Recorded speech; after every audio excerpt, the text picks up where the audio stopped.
there was one day when I was putting on makeup in the morning. This reflection that I saw myself in the mirror, somehow there was that voice asking me, how long do I have to do this? I considered that a turning point that yes, I have to commit. Now I have to commit myself to do something that is more important than myself, than my personal goal,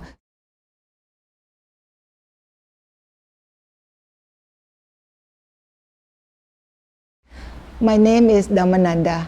I am fully ordained Bhikkhuni in Thailand, actually the first one.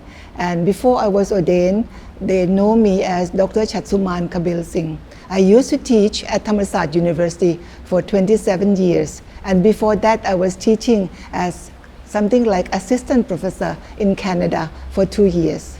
I am second generation at this temple. The temple was founded by my mother 60 years ago. My mother has a very interesting background. She did not know herself as a feminist.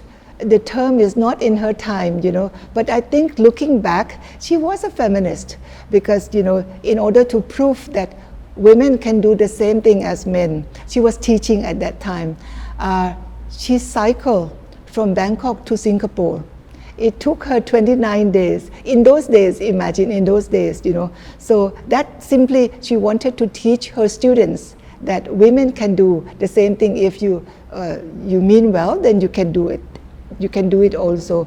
And when she studied Buddhism, she realized that actually ordination, as it was not given in Thailand, it was given by the Buddha. So she was the first one to really start looking for the ways for full ordination. It did not happen in Theravada Buddhism, but at that time she went to Taiwan.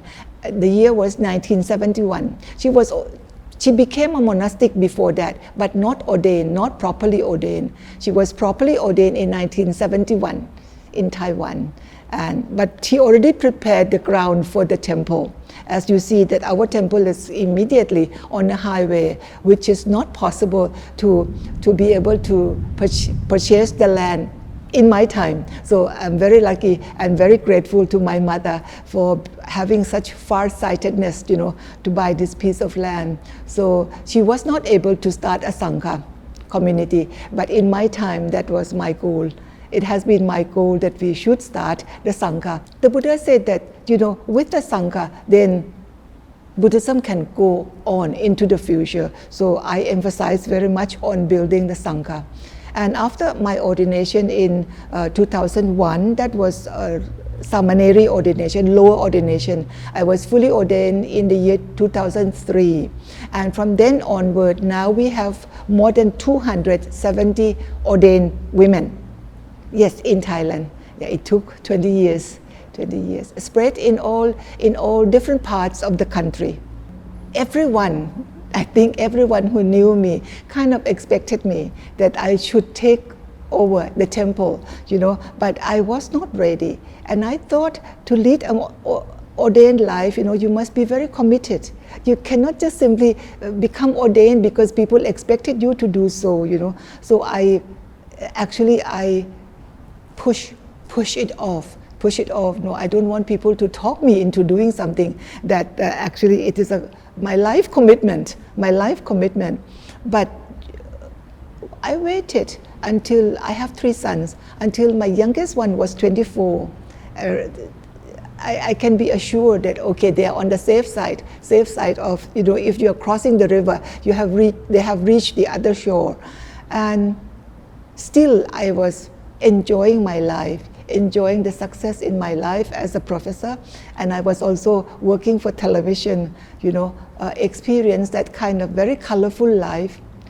In 1983, yes, I was invited to Harvard University, and at that university, they have this conference on women, religion, and social changes. When I heard the presentation of all these feminists, first time I was exposed to Western feminists, I agree with each one of them. And I was thinking it was like hit me hard, hit me hard that if I'm one scholar in my country, having all information about women and about ordained women, but as an academic, I was hiding myself on the ivory tower, not doing anything to bring about social changes. That was a shame, So that was also another reason in the back of my mind that I need to be committed. I need to be committed. My family, they must have guessed, that this might be the path of my life, It didn't come as a surprise. Didn't come to them as a surprise. But I need intervention from my sons. My sons, they were the one who actually talked my ex-husband to allow me to lead my life, because I need to have a divorce paper, so that I can prove when I go for ordination, then he will not become obstacle to my ordination. Yes, so in a way, yes, I get my family to support me, but it was difficult adjustment in the beginning. My sons felt that they lost their mother. They did not have easy access as they used to, So it took a couple of years with that adjustment. There was no sudden feeling of a change, apart from this, suddenly you have this new hairstyle. So I didn't feel a great change. It was it's a confirmation. It's very interesting. I felt it's a confirmation that I must have done this in my previous birth, because it seems I fit into that so easily. In Thai language, we have 3 different classes of language to use, no? One for the royal family, one for monastic, and one for lay people. That adjustment, from using the words, the verb and the noun for the monastic was I just flow in it without difficulty. So I thought maybe I might have spent this ordained life in my previous birth, not one birth, many births. It's 2,600 years, How come I'm still here, not yet enlightened? What have I been doing?